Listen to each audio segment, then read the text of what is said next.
C'est le meilleur joueur de la CAN. C'est le meilleur joueur de la CAN. Brahim Diaz, il est en train de porter le Maroc sur son dos. C'est du n'importe quoi. Et puis Fock, ça y est, maintenant que j'ai l'attention de tout le monde, je coupe tout. Ça y est, dites-lui de parler avec Figo. Demandez-lui s'il connaît Figo, c'est tout. Moi, j'en dis pas plus, ça sert à rien de me dérégler. Me dites je sais pas quoi, il y a Fermine, je sais pas quoi, moi je m'en fous. Dites-lui de parler avec Figo, c'est tout. C'est tout. Demandez-lui s'il connaît Figo. Moi, c'est tout. Non, parce qu'au bout d'un moment, faut arrêter les conneries. Il bonifie le jeu du Maroc. Dès qu'il touche un ballon, il se passe tout. Dès qu'il touche le ballon, il se passe n'importe quoi. L'équipe qui voudra éliminer le Maroc devra quadriller ce mec-là.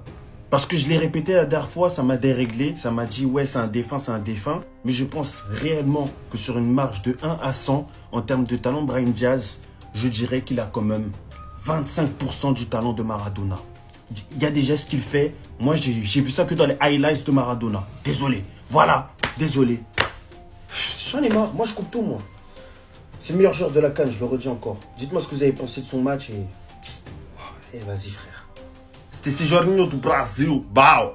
Pour l'instant, si on doit retenir un joueur de cette CAN 2025, c'est Brahim Diaz. Non, les gars, le niveau, c'est trop grave. C'est trop grave, le niveau. Par pitié, quitte le Real Madrid. Quitte le Real Madrid. Comment un joueur comme ça, il peut squatter le banc, les gars? Comment? Et le pire, c'est qu'il a même pas joué 90 minutes encore une fois. Non, sur le début de la CAN, là, sur les 2-3 premiers matchs, les gars, le niveau, il est affolant. Le meilleur joueur du Maroc. Encore une fois, buteur ce soir. Super intelligent, il vient se placer dans la surface de réparation. Pied gauche, ça finit au fond des filets. Vous voyez, en fait, quand on voit un joueur qui joue pas trop en club et tu le mets en sélection, ça devient limite le meilleur joueur de la compétition. C'est là où il faut se poser des questions. Non, faut se poser les bonnes questions. Sans parler des courses qu'il fait, son apport défensif, comment il défend, le pressing qu'il fait. Quand il a le ballon, tu sens la maîtrise de balle, tu sens la sérénité, tu sens le mec qui est à l'aise avec le ballon. Et aujourd'hui, comme d'habitude, il a fait qu'une bouchée des défenseurs. Brahim Diaz, c'est une pépite, les gars. C'est un crack. C'est juste qu'il joue pas assez en club. Après, tu vas me dire, c'est compliqué de jouer quand il y a Mbappé, Vinicius, Rodrigo, Arda Güler. Et franchement, dans un Maroc qui tourne super bien, les gars, tout ce qu'il apporte, c'est un truc de fou. Depuis le début de la compétition,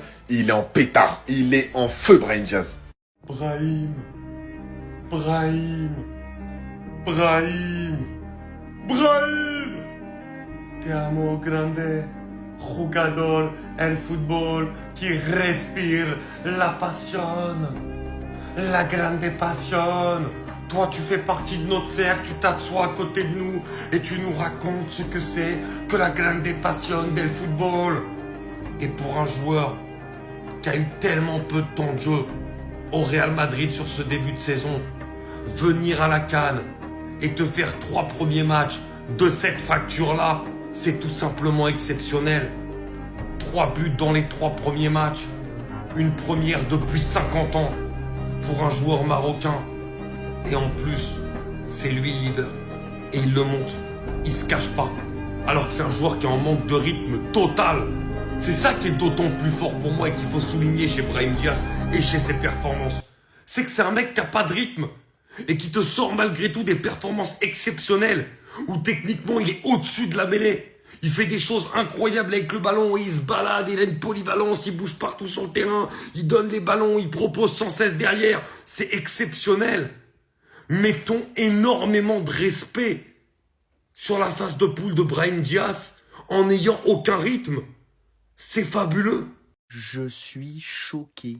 Qu'est-ce que je viens de voir? Moi, je vais vous dire un truc, il y en a qui seront pas d'accord, j'en ai rien à faire. Sur cette action de Brahim Diaz, j'ai eu des flashbacks de Messi. Voilà, je le pose ici. Brahim Diaz qui reçoit un ballon à l'entrée de la surface. Il y a 2 joueurs de la Zambie sur lui. Mais que va faire Brahim Diaz? Est-ce qu'il va décaler à droite sur Mazraoui? Mais qu'est-ce qu'il va faire? Brahim Diaz qui envoie les 2 joueurs en même temps, dont un petit point en bonus. J'ai dit Messi pendant l'intro, mais c'est plus Eden Hazard. Brahim Diaz qui arrive à l'entrée de la surface et qui envoie une frappe, mais malheureusement, le gardien l'arrêtera.